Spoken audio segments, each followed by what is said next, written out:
To say thank you for coming, whether you're joining us in person or virtually. Thanks for giving us the time, and hopefully you'll find this day rewarding. Hopefully you will find this day positive and something you could take back to colleagues at your institutions.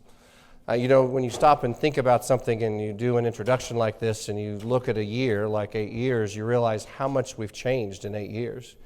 8 years ago, we were just starting to expand in Louisville. We're a Lexington-based firm.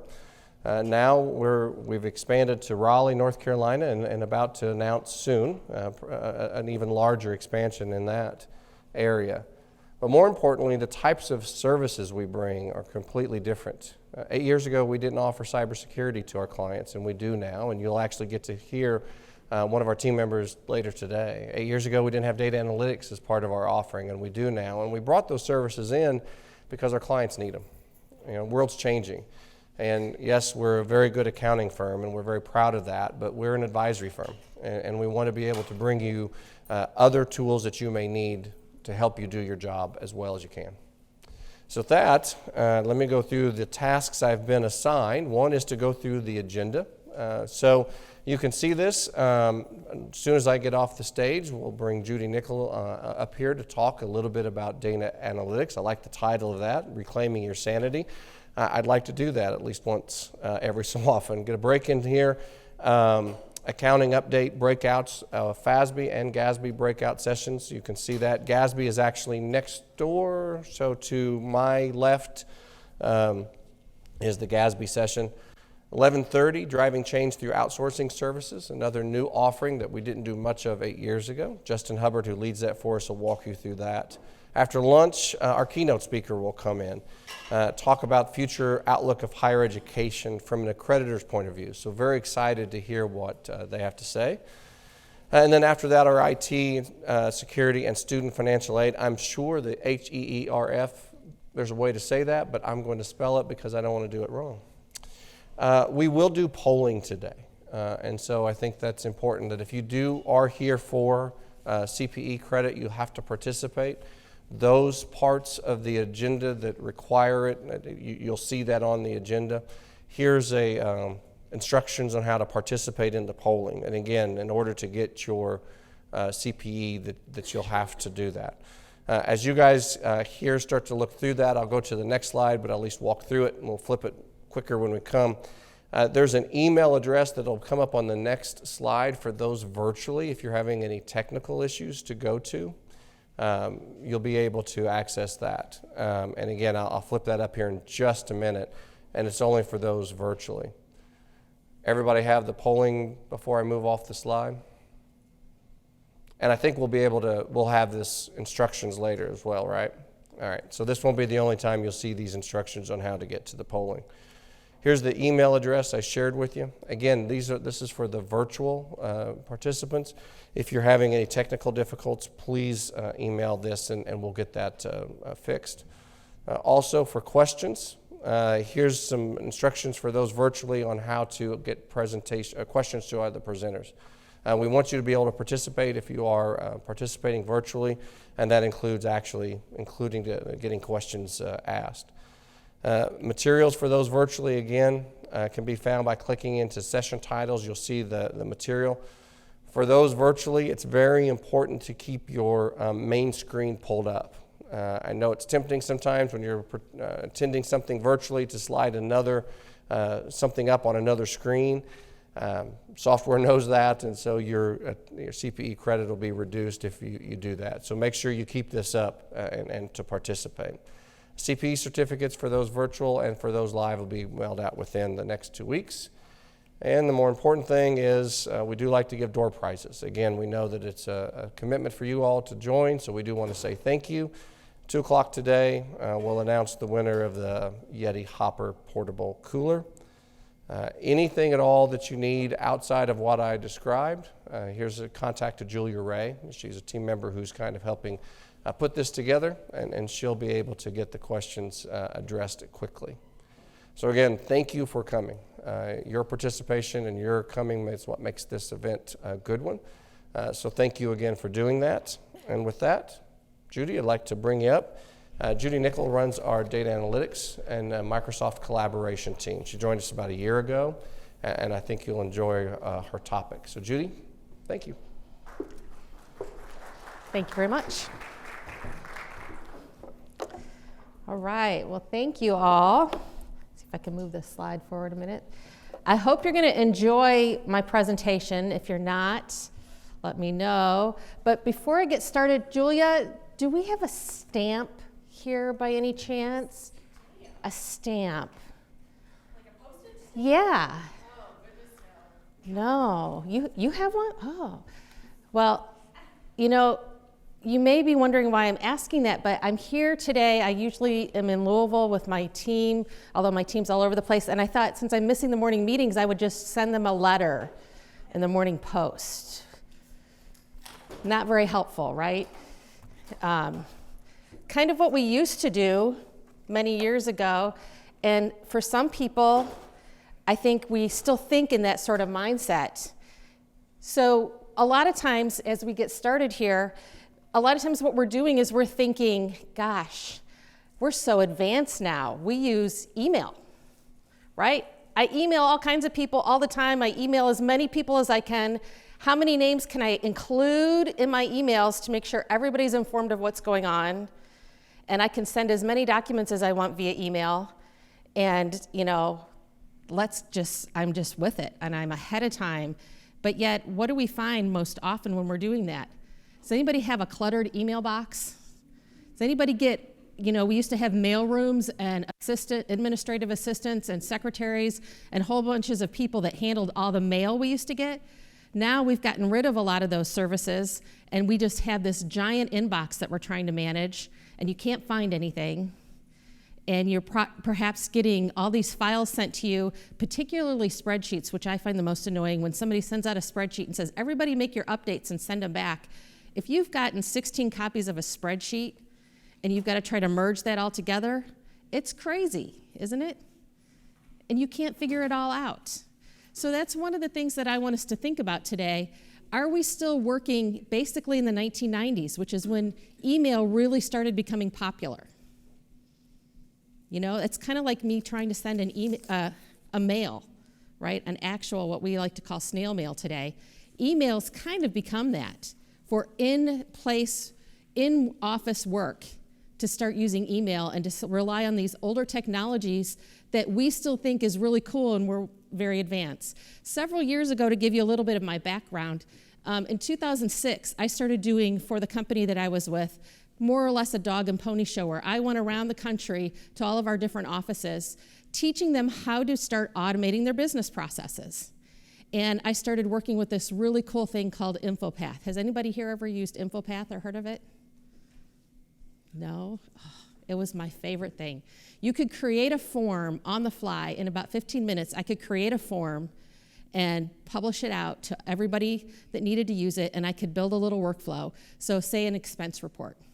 I could build it, publish it, have it done, and I did this in demos for people. And it blew people's mind. They're like, we don't have to have a paper form and write it all out and carry it from desk to desk to get it approved and do all these things. And people were so excited over it. This was in 2006. Now, the people that I work with now, most of the developers on my team hated Infopath because there are a lot of technical things on the back end that they didn't like. But for regular users, it was great. And it was fast and it was easy and people felt like they were so advanced because they were using all this modern technology. Infopath is no longer with us, unfortunately. Microsoft retired it. But there's a lot of ways that you can advance your processes and build things quickly and on the fly that are similar to that. And yet still, when I talk to my customers today, do any of you have paper forms that still go through your organization? I see lots of heads nodding. And I'm guessing there are heads nodding on the people who are online as well. How crazy is that here it is, all these years later, where we've been able to automate, 2006, it really had been around for a long time already. And here it is, all these years later, we still are carrying paper forms around and using them. And people who are maybe just using a PDF and emailing it to each other, they think, wow, we're so advanced. We are fully automated because we're using a PDF. There's so much more we can do. So I'd like to start you off with just finding out. We're going to do a poll. Here's the little reminder, if anybody needs it, how you get to it. And I'm going to ask you a question. I'm going to give you all a second to capture this. And I want to find out kind of where we are. I want to know, how much does email impact your life? Is everybody good to go with this? Okay. So tell me, how much time on average do you spend on email every day? And really think about it for a second. Is it something that you're using the majority of your time? I like this. I have no idea, but it's too much. I think that's the most honest answer on that board. What could you do if you weren't spending all that time on email? Now, certainly you've got, people outside your organization that you're still going to need to email. But wouldn't it be great not to spend all day on email? So I'd like to switch over here. Oh, we got a couple more coming in. Some people are spending an hour a day, up to an hour a day. Some people are saying, I have no idea, but it's too much. I'd like to switch over and show you something a little different, if I can switch to my demo. And I want to show you something, maybe another way that you could work. What if, instead of having to search through your emails to find information, you were able to communicate and collaborate with your coworkers in a more effective way? And I don't just mean chat, which some of you probably have access to chat and you're doing that, which is more one-on-one. Because one-on-one is great, but if I tell you something, but everybody else needs to know about it, it's still not very helpful. So what I want to do is, perhaps, if I look at this, I can see all kinds of things in here. I'm going to scroll down to this. What if I need to make an announcement to my whole team? So out here, I've got summer vacation schedules are due. And I simply notified my whole team that I need all the vacation requests by May 27th. I didn't have to send an email to everybody. I just notified them all. Okay? I gave them information. Or if I'm working on a spreadsheet, I can post it right here and say, please review this spreadsheet and give me updates. I don't have to email everybody and say, here's the spreadsheet, make all your changes, send it back to me. They're working on the spreadsheet right here inside the team site. We'll give it a chance to open up here.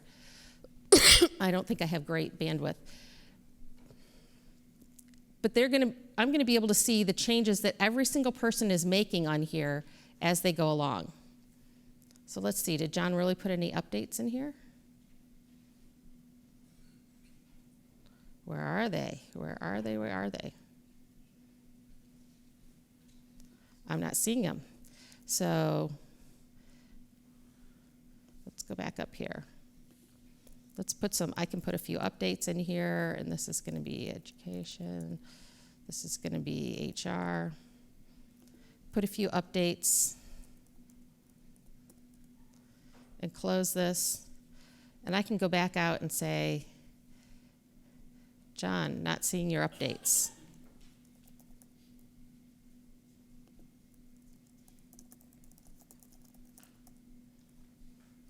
We're communicating right there. Everybody else on the team can see this. There's no mysteries, there's no confusion, nobody's wondering about it. If John's putting some updates in on that spreadsheet, and Ed's putting some updates on that spreadsheet, and Anna's putting some updates on that spreadsheet, they can see what each other's doing. All the updates are going into one place, and we're all working off the same spreadsheet. There's no conflicts. I'm not having to go back and resolve those conflicts. Works the same. It's not just a spreadsheet, a Word doc, any type of document that you've got. They're all updating at the same time. I don't have to merge all the changes together. That saves me a lot of time. I'm not getting 65 emails as we're working on figuring out this licensing costs document. I'd like to get rid of all those emails back and forth. Otherwise, right here are 3 emails that we cut out. I didn't have to send one out to everybody telling them about this. John didn't send me something that saying his changes were complete, and I didn't send him something back saying, I don't see your updates. 3 emails gone right there out of my inbox. And we all know what's going on. Another email gone was the one about the announcement. So they're all there, all going back and forth. We all have a chance to go. I don't know about you, but I'd really like to have another hour back in my day. I'd like to have 15 minutes back in my day that I didn't have to spend weeding through emails. I'd like my emails to be something that's just important. The other thing that I look at too with this, if my company is only communicating on things like this, I don't have to worry as much about phishing. Phishing is an important thing, and I'm guessing Corey's going to talk about it a little bit this afternoon in the security update. If HR only sends out notifications or payroll sends out notifications about direct deposit and things like that internally on a site like this and reaches out to me directly and says, hey, I need an update from you, and it's internal on here and I never get an email from them, I'm never going to click on a phishing email that says, hey, we want your direct deposit information so we can update your bank deposit. I'll never click on one because I know it's fake, because my HR department would never send that information out, right? So if we can switch back over, I'd like to think at some other things here. Let's take another look at, it looks like some people already started answering this one. Another poll here. How hard is it for you to keep track of what needs to be accomplished every day? And as we start to think about this, we've already talked about all the emails that are coming in, but a lot of times we feel overwhelmed by all the tasks that are going on. We have lots of projects happening. We're working with many different people on our team. Very rarely does anybody just work on one thing that has to be done, and you're the only one working on it. Nobody else is involved. You don't need any information from anyone else, and you can get it completely done on your own. Is there anybody here that works completely on their own like that? I'd really like to meet you. You don't ever have to share with anybody else? No? It's rare, right? We're all working connected with somebody else anymore. We're all constantly collaborating with other people. We're always looking for data from somewhere. We're trying to get information in. We're trying to keep track of what's going on. We have lots of moving parts. So I think we're seeing that for most people, it's sometimes a struggle to keep track of things. We've got a few people who I think are uber organized that says it's very easy to keep track of everything. I'm guessing they have lots of lists and planners. Any of you want to say yes? Raise your hands out here. Some people feel really overwhelmed. Some people have mountains of paper lists. I have a daughter that's extremely organized. When she was in high school, she wrote on the mirror in the bathroom, 6:02, wake up. 6:04, in the bathroom. 6:06, shower. That detailed minutia. She still lives her life that way. When you walk in her house, she's got it detailed out what time she and her husband do every single thing, what time her kids do everything. She's an extremely organized person. And she lives her life by, every task must be outlined and done. And she has a planner, and she has lists everywhere, and she checks everything off. And she can't handle when something gets thrown into her day that completely screws up the schedule, because she must have it all structured. And some of us like to live that way. So if we switch back to the demo again, I want to show you a tool that we can use that might help with some of this.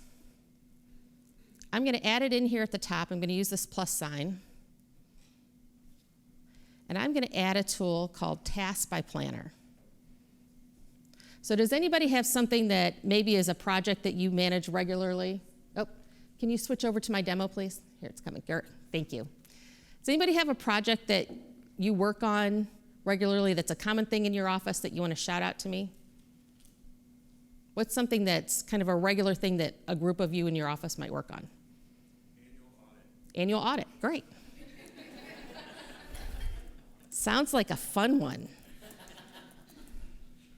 So we're going to call this annual audit, and we're going to create a plan for it. What are some of the things you do in the annual audit?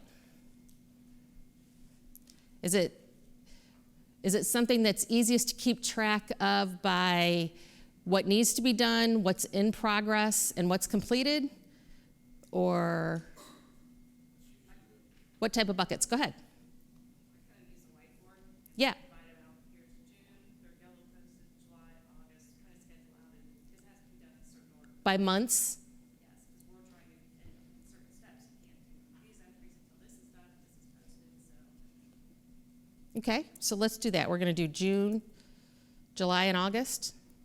And then we have different due Yep. Also the person's initials if you're doing that. Yeah, sounds great. So let's give the first task. What would be a task that needs to be done in June? So we have to respond to interim requests from the auditors.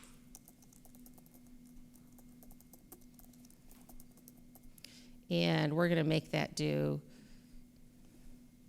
June 10th. And I'm going to assign that to Anna because she seems like a good person to do it. What's another task? We have to email everyone to let them know when they need to be out of the system, when we're starting How about notify people of due dates. of due dates? Okay. Because I'm not going to send emails to them. And we're going to assign that to John. Add task. Okay, one more task for June. Closing entries. It doesn't have to make sense to me as long as it makes sense to you. Closing entries. Make that due on that. And I'll assign that to Ed. Okay. All right. Closing entries. Is there any more detail we need to have on that? Is there like a checklist of items that you'd want to include on that, or Yeah, like payroll rules. payroll? Payroll rules, just all of the rules. Payroll, legal, legal counsel, CFO, Okay. Okay. You can see on here on this task, I can tell whether it's started or not. I can tell when it needs to start. I can give it a priority. I can add a checklist. I can add attachments. I can add comments. There's all kinds of things I can do. You can also assign these to more than one person. I can add a label. So labels are kind of interesting. I could make the pink label perhaps a department. So maybe this is finance. And I could make whatever the labels can be anything you want. It can be spring, it can be fall, it can be the purple people do this, whatever you want it to be. It's another way of reporting on things. So what about some July tasks? What would those maybe be? post our credit cards, entries, upload. Okay. And that's going to be due in July. We're going to make it due July 8th so that they don't screw up their 4th of July weekend. Jane is going to do that one. July 5th. Oh. So too bad. Sorry for your luck. July 4th is gone for you. Okay. Or get it done early. Okay. All right. What else? Other reporting, things that are due, outside reports, audit reports, Okay. nursing, Okay. We'll add a list of those items. Is that what we need to do? annual operating report due July 31st. Oops, I didn't grab him. Come on. Greg didn't want to be added. Sorry, I got a pop-up task there. All right, you said nursing. Who else? You can just make things up. I don't care. I won't know the difference.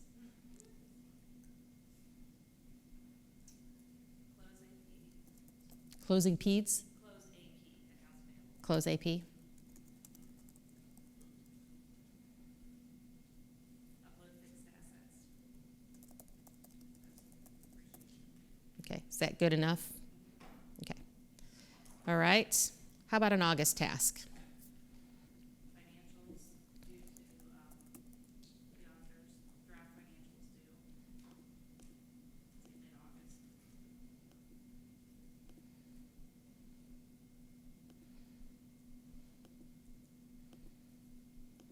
Okay. Or fund the gap, Excel workbook. I didn't hear what you said. I'm sorry. Or fund the gap Excel workbook. Fund the gap. Fund the gap. Is that correct, everybody? I'm not an accountant, in case you haven't noticed. Okay. My Dean Dorton colleagues are going to be laughing at me. Okay. So if we look at this, you can see, and I'm going to make this full screen so you can see it a little better. You can see I can put together a whole plan. I've assigned it to different people. One of the things I really like, there's a couple things I really like about this. One, it's very flexible. I can design this any way I want. I can make the buckets anything I want. I can make the tasks in many different ways. There are ways that we'll talk about in a minute that I can automate the creation of these tasks as well.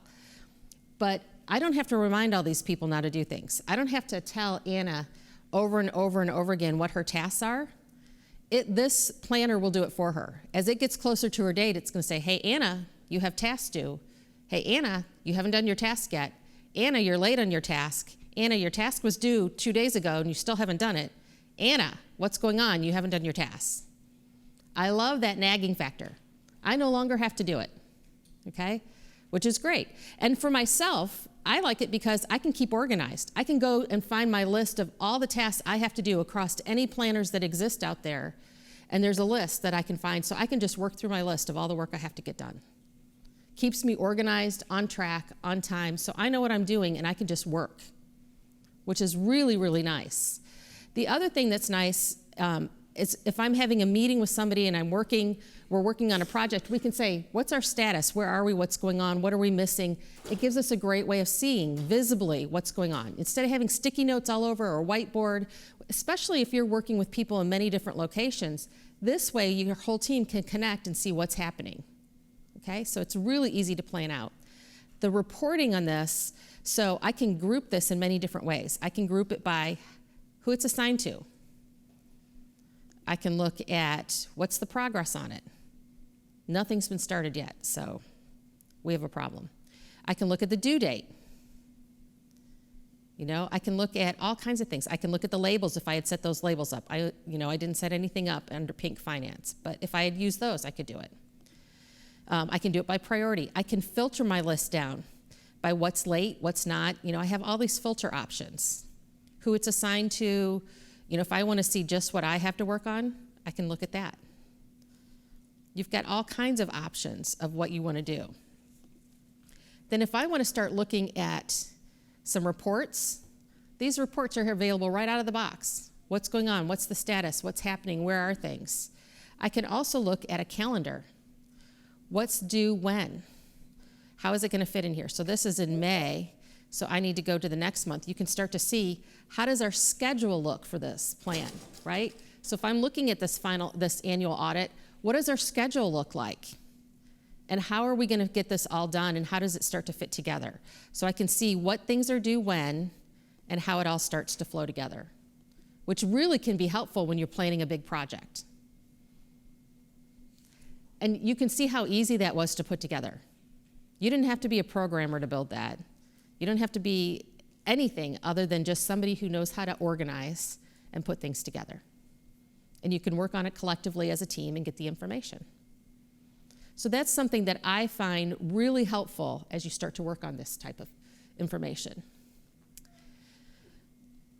I want to talk about something else here then. How much of your time, if we can switch back over to my polls, how much of your time per week is spent on repetitive manual tasks, would you estimate?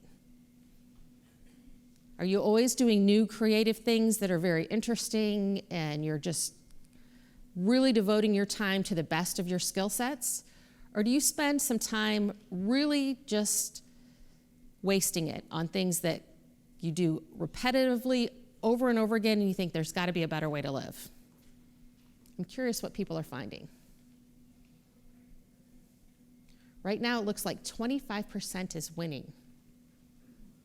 And 10% is probably in second place at the moment, but even that's a lot of time. If you work a standard 40-hour week, which probably not a lot of people do, many people put in more than 40 hours, that's 4 hours a week. And in a 40-hour week, that's 25% is 8 hours a week. Right? Am I wrong? My math may be off, but it's a lot of hours. A lot of time doing things that could be done in a better way. What could you do with all that time? What could you do? That's a lot of your week spent, if it's repetitive, if it's happening over and over again every week, there's got to be a way to automate it. So we're going to talk a little bit about how we automate and how we go forward. One of the things that we find is that humans are really good at creative and strategic thinking, but we waste a lot of our time on repetitive and manual tasks. And if you think about your life, that's probably true, whether it's outside of work or inside of work. We like routine, we like kind of doing the same things over and over again, but if you're entering information here and then going over and entering the same information here, you've got to stop to think, why am I doing that? Why is the same information going into two different places? Right? I'm just opening up the chance for error because every time somebody keys it in, there's a chance for data entry errors. Or why am I not just pulling this information over to this system and pulling the information together the way that I need it? Right? If you got to start to think about what are the processes that we do all the time and how do we make them more effective? So if I can go back to my demo, I'm going to show you a really simple example of that. One of the things that we might think about, there's a tool that we use called Powerapps, and it takes a chance of looking at,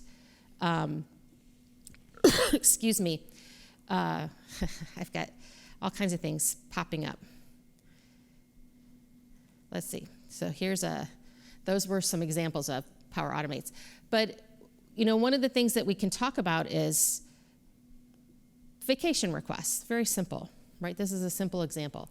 Somebody requests a vacation, and it needs to be approved. So in this case, John filled out a vacation request May 31st, 2022, and I need to approve it or reject it.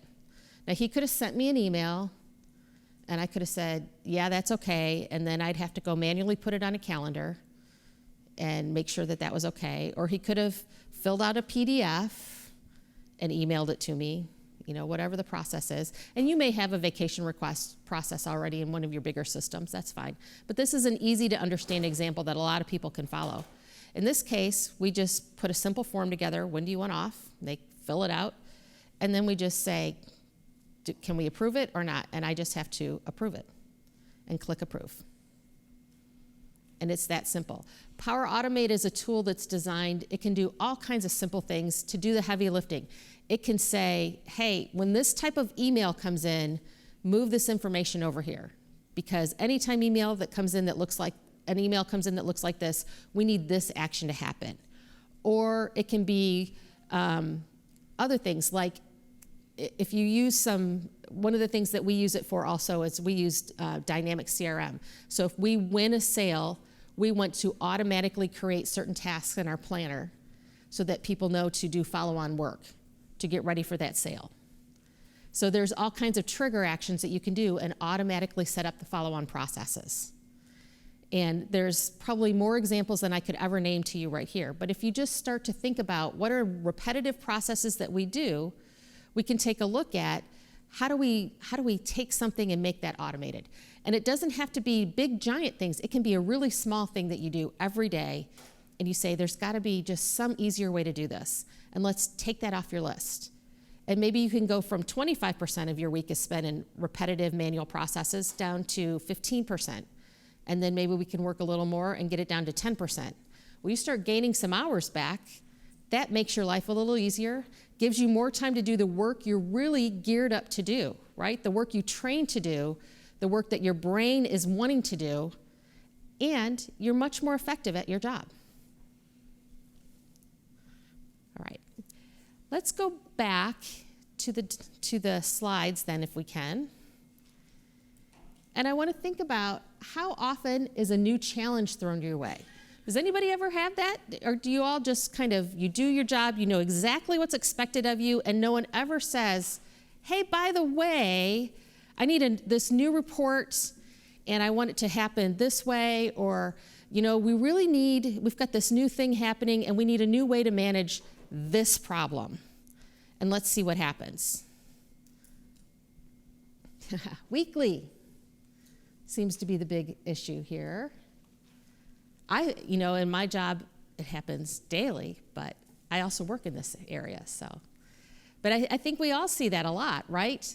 I think we're really seeing that there are some people that it's happening daily, most people weekly, a few monthly, and a few quarterly, where we're really working on things, and it happens quite often that, you know, you have these plans, you're thinking about what you need to do, and somebody throws a wrench in it.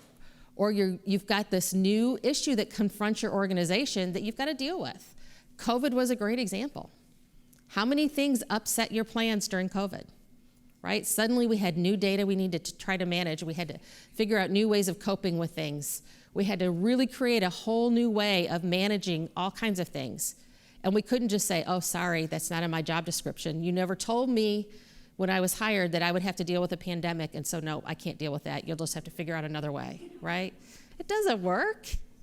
So we have to figure out what are we gonna do and how do we handle this? So I'm gonna show you a little bit of something called Powerapps, and I'm gonna ask you to stretch your imagination a little bit, because when I put these together, the examples that it gave, let's find where it is here. Before I have them switch over, I'm gonna pull it up. Oh, here, okay. If you can switch over to my demo, please. So there's a couple things on here. One, I think this one is interesting in that it looks at projects similarly to what we just did with Planner, but this one takes it a little more intensely. So if you looked at that same thing with the annual audit, this one is putting it in milestones. So this one, I put together a simple budget, but this is looking at it from a milestone perspective. And I'm looking at, you know, I have specific milestones that I want to set, and I'm going to look at how am I going to get there. So in this case, I had milestones that were, let me see if I can move this over so you can read it better. Come on. It's not going to let me slide it. I had milestones that were related to getting our budget put together for FY23. And so I put together, we needed to set the head count for the head count and costs for the year. We needed to identify the projected revenue, and we needed to finalize the FY23 budget. Those were my milestones. And then I had some tasks that needed to be done, and I related each of the tasks to those specific milestones. And then they were assigned to individuals with target dates, and you can see the status of each one of those tasks. So again, people will get reminders about what tasks they need to do, they'll see what has to happen, but I can track them according to the milestones that relate to this bigger project. And in some cases, you need to have more specific tracking like this. So you can see up here, what am I doing? You know, I'm 30% along the way to setting my head count. I'm 50% to identify the projected revenue, and I'm 0% at finalizing my budget.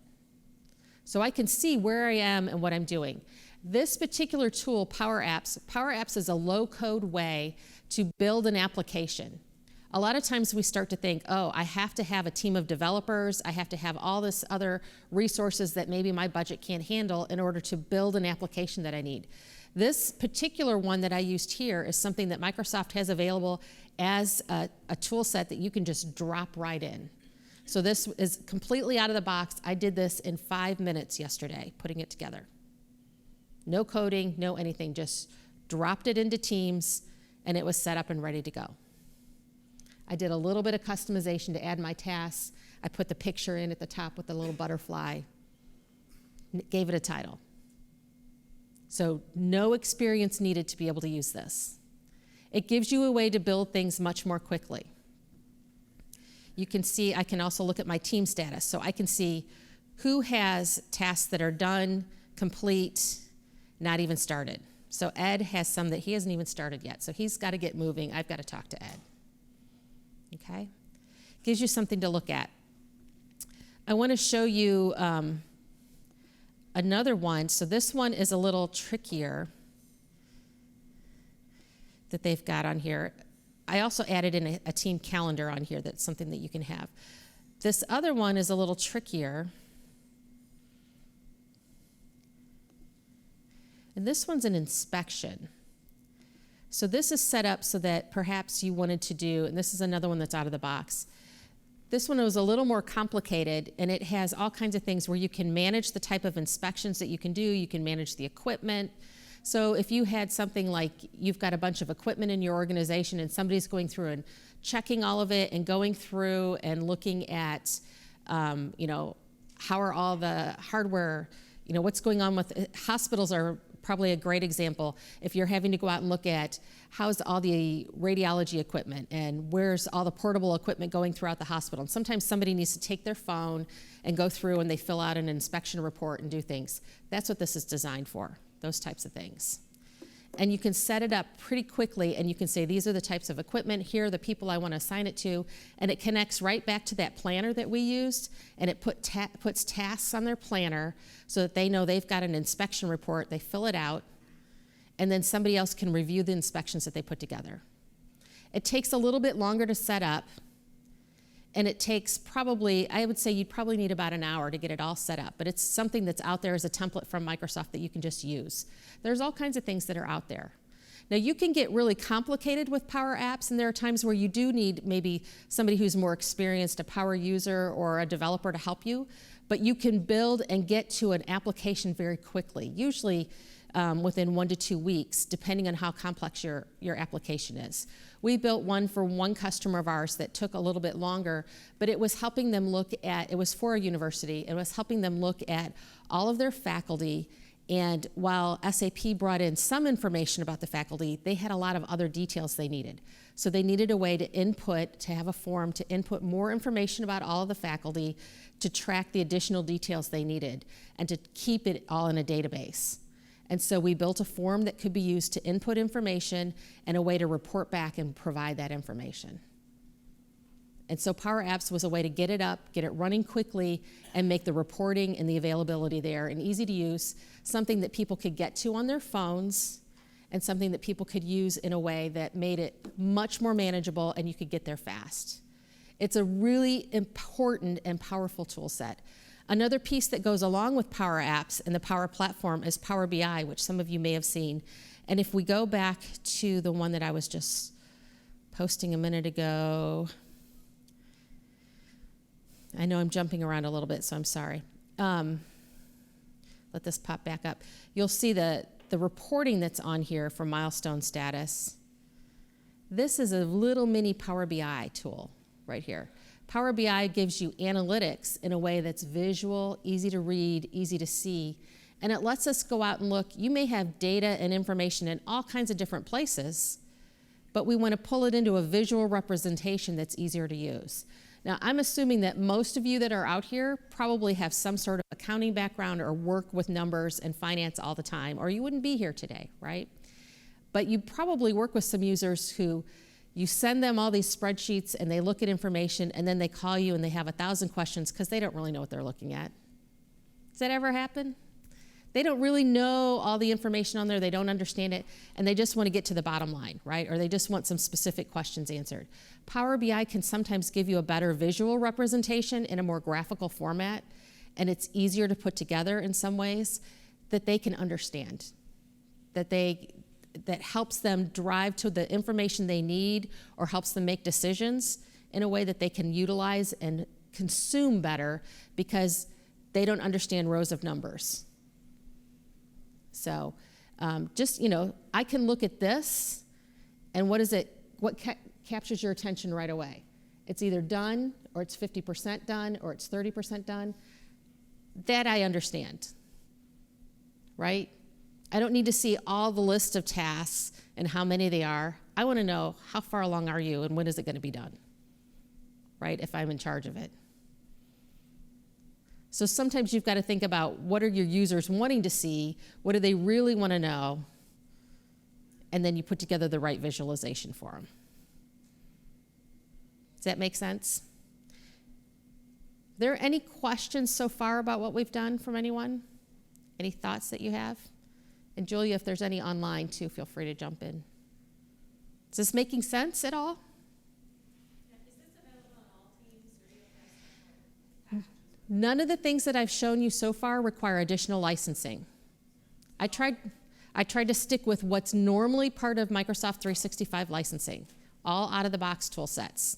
Okay, so where's this milestone? How do you get to that? It's Powerapps, and so the way that you would add it, if you go into your tab, and, where is it? You should have an option to add Powerapps in here. It may be because I already have it on. Let me go into another. You should have an option right in here to add Powerapps.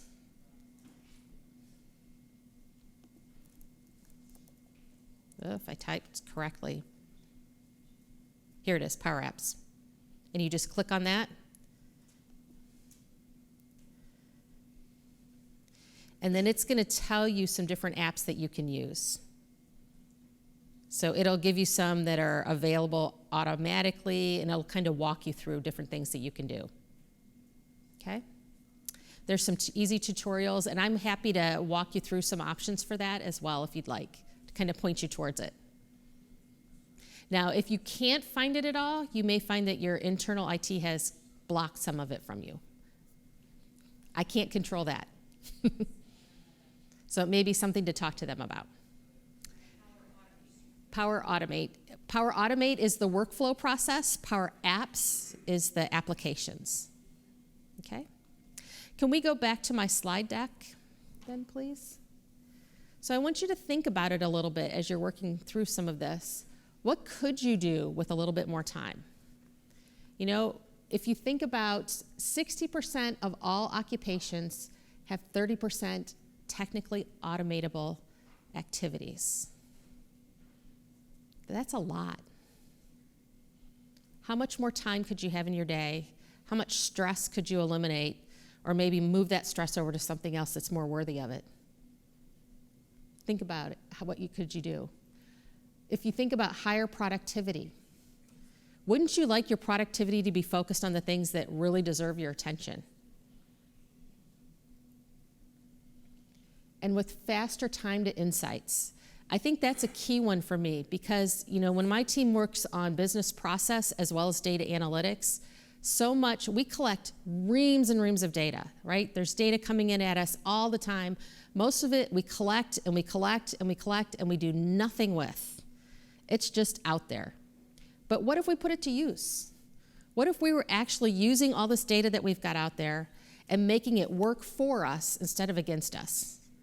You know, instead of just spending your life building more spreadsheets that somebody may or may not look at, we instead were making sure that the right data was being used intelligently and allowing us to make predictions about what's going to happen next, driving our business to work the way we want it to, and helping us be more efficient. There's a lot that we could do. And if you think about what we're doing overall, how do you reduce human error? Well, you stop doing things manually. That's a big way. You stop spending your life searching for information. You stop using the wrong version of a document or a spreadsheet because you pulled out what you thought was the most recent out of your email, but it was actually 3 versions ago because you're looking from the bottom up instead of the top down, you know.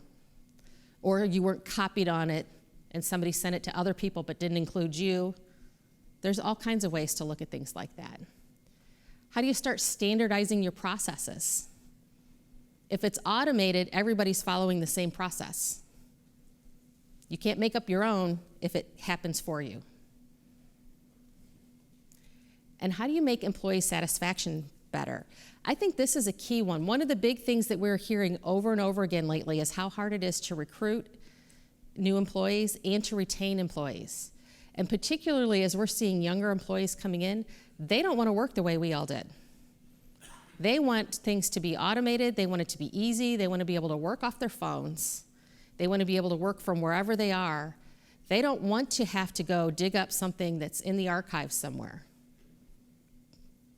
They expect an integrated world that they can actually get out there and get their job done and move on and live a life outside of work. And we've got to start thinking differently and be able to react to that. And maybe we can all learn something from that.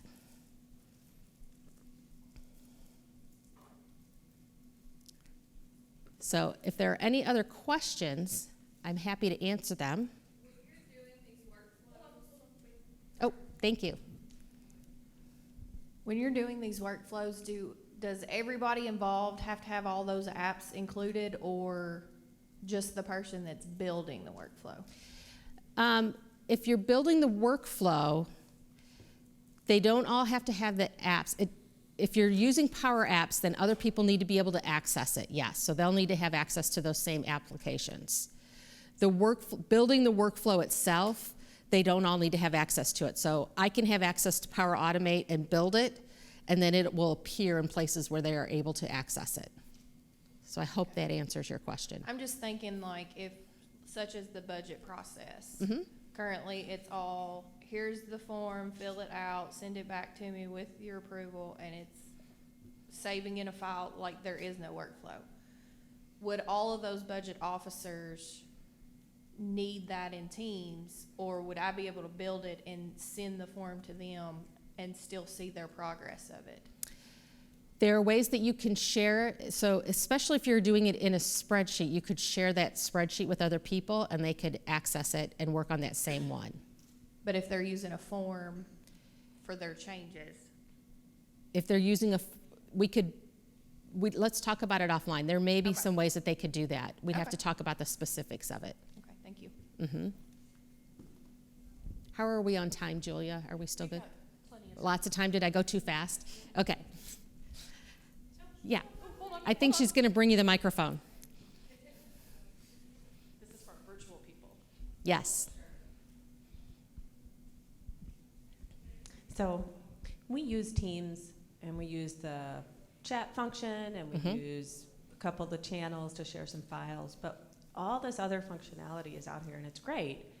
But how do I bring that to my team? What training is out there? I know there's Yeah. YouTube videos, but what is the best way that you found that could bring this type of training and functionality to people in a quick manner that says, oh, look at that, I could do that?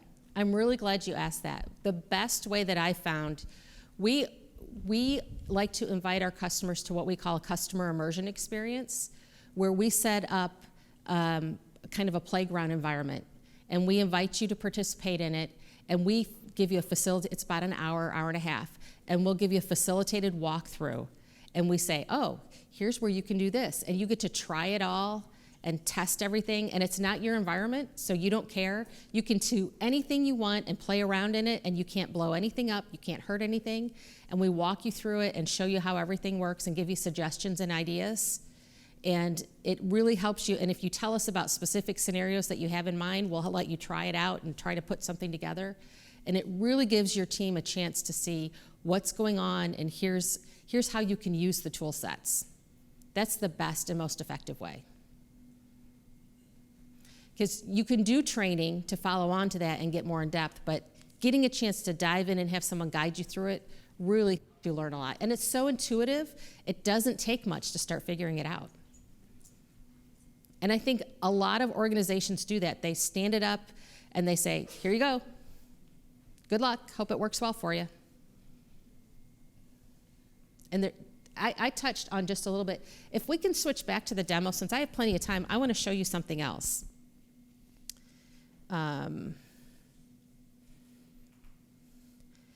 I'm going to need to switch out. So I'm going to pull up. A couple of you mentioned forms. So I'm just going into my Microsoft 365 environment. I'm going to pull up a form. Have any of you looked at forms before? Another one of the tools that's out there. Right out of the box with Microsoft 365. This is kind of the replacement for Infopath in some ways. So if we wanted to make a form, and this is something you can share out with the public too. It may not give you everything you need for your budget, but it might. It depends on how detailed you need to get. So I'm going to call this form, how did you like my presentation?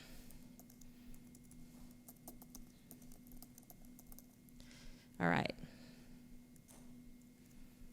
And this is going to be my crazy pitch that Julia will hate.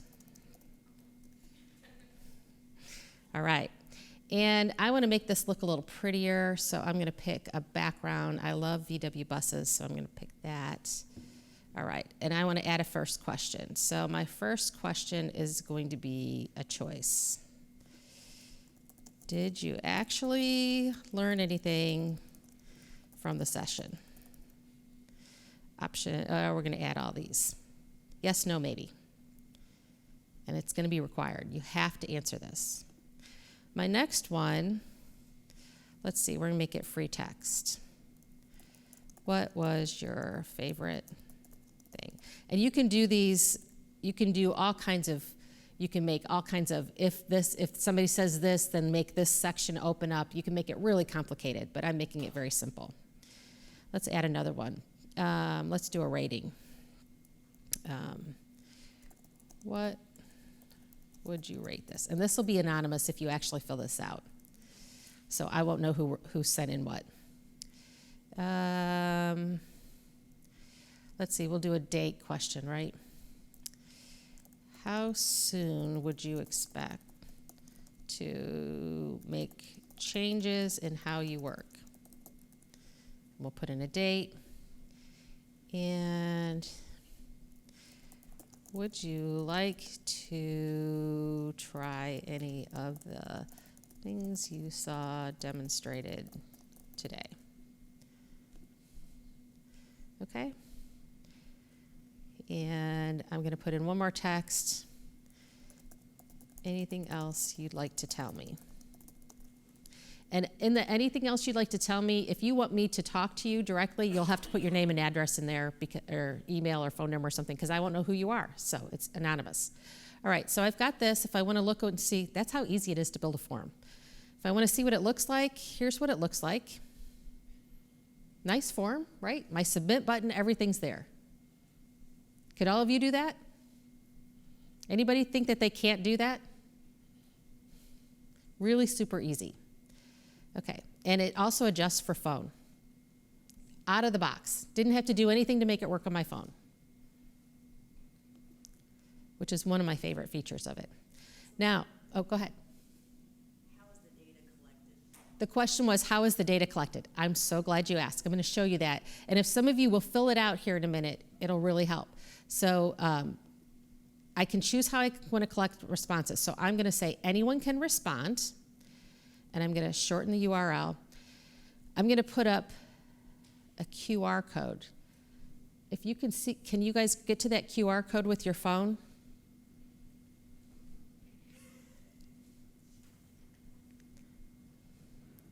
Can anybody get to it? And if you can fill this out quickly, I'll show you how the data is collected. Is it working for you? Okay. We'll get a couple of these in, and I'll show you exactly how the data is collected, because it's so easy to look at the data.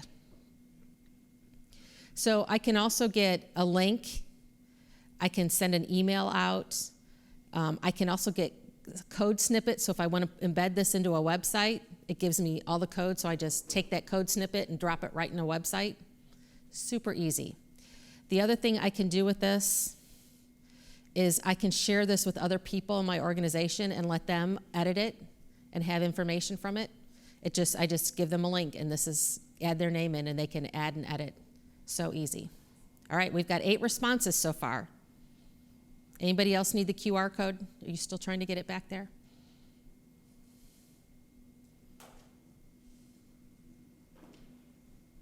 Got it? Okay. 14 responses. So now look, I can see my responses. Did you actually learn anything? Yay, nobody said no. All right. Okay, what was your favorite thing? The email question, oh, it's changing here. Email, Power Automate, Powerapps, great. You can see some of the different, it kind of gives you that word cloud of all the different things. What would you rate this? Oh, I have a rating of 4.68. Not bad for first thing in the morning. How soon do you expect to make changes? 5:26. Good job, whoever said that. Going to start right away. And do you want to try any of the things? We've got a few yeses. We have no no's. So I think that's a win also. And then, we've got a few responses, other responses here. So, all right. So that's all great. If I wanted to look at an individual response, I could. But really what I'm going to want to do is I'm going to open it in Excel. Let me get this to open. Come on, open.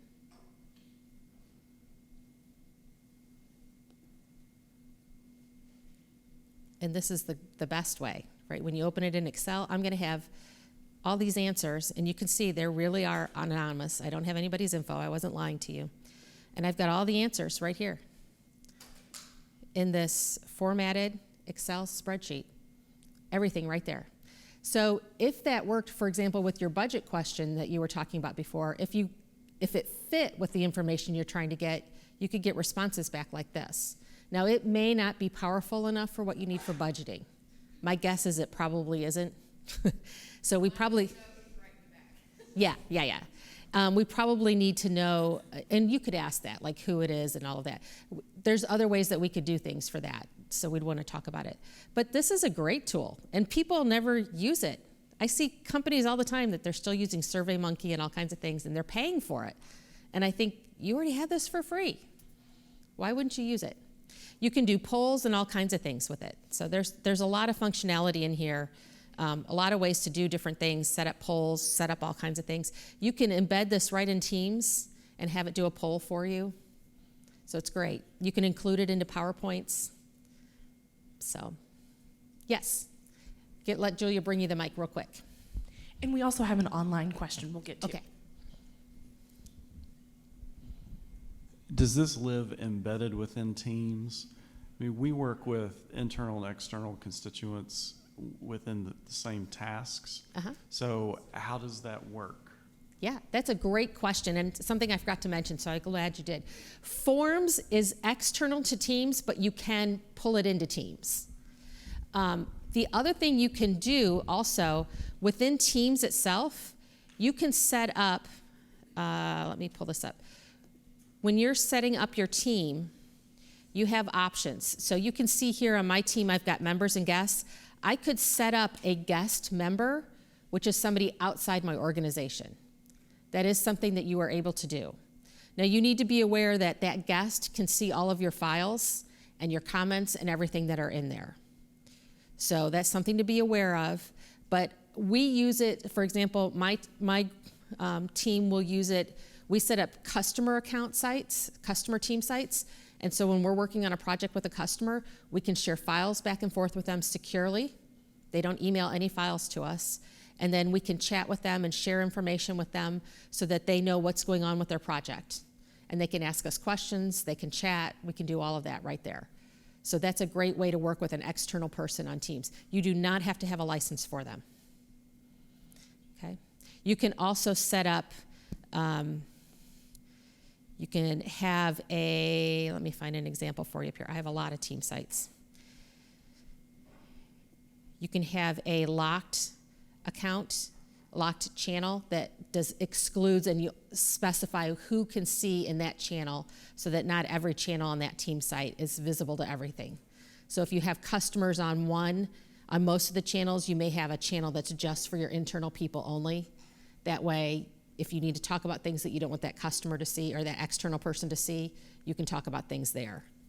Because sometimes not everything should be shared externally, and you want to be aware of that. What's the question online? Of course. Can you repeat the various software/programs that you reviewed in addition to Teams and the associated costs? Yeah, so this is all part of Microsoft 365. The cost varies depending on your licensing that you have. An education typically has a discounted license. So I wouldn't want to begin to quote any licensing costs because everybody's already working on that probably with their Microsoft partner, their account teams. If you want to talk about that, reach out to me separately. I'll be glad to go through that with you. But in general, the Power Platform is included as part of that in most cases. There are pieces of Power Apps, depending on how how extreme you go with it that can require additional licensing. So if you go with a more advanced portion of Powerapps, then yes, you need additional licensing, and we would want to talk through that. The very basic pieces that I showed you are out-of-the-box pieces that do not require additional licensing. I tried to stay today with things that did not require additional licensing. Okay? So I hope that helps. I will be here all morning, so if you want to talk to me, feel free to grab me, and I'll be glad to talk with you some more. Or let me put my, can I switch back to the, thank you. Here's my contact info. I am more than happy to spend some time with you.